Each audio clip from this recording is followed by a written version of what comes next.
এই মুহূর্তে সবচেয়ে বড় খবর, তৃণমূলের দুর্নীতিকে সামনে রেখে বিধানসভা ভোটের আগে ফের তৃণমূলে বিরাট ভাঙন। রাজ্যে বিধানসভা ভোট যতই যেন এগিয়ে আসছে, রাজ্যের শাসক দল তৃণমূল কংগ্রেসের শক্তি যেন ততই ক্রমশক্ষয়ী হয়ে আসছে।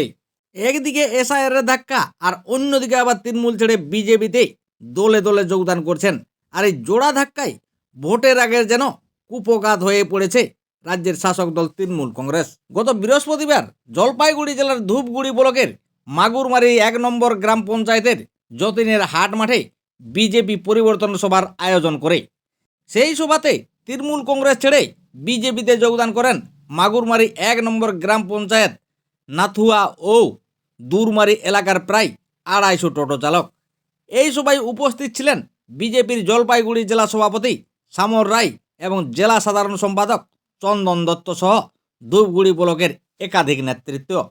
তাদের হাত থেকেই দলীয় পতাকা তুলে নিয়ে বিজেপিতে যোগদান করেন প্রায় ২৫০ টোটো চালক। টোটো চালকদের অভিযোগ, কোনোভাবে টাকা নিয়ে টোটো রেজিস্ট্রেশন করা যাবে না। চাকরি না পেয়ে এখন অনেকেই টোটো চালাচ্ছেন। টোটোকে পেশা করে রুটি রুজি জোগাড়ের সিদ্ধান্ত নেন রাজ্যের বেকার ছেলেমেয়েরা। এখন সেই টোটোকেই রেজিস্ট্রেশনের নামে টাকা নেওয়া হচ্ছে। তাই টোটো চালকরা বিরক্ত হয়ে বিজেপিতে যোগ দিলেন।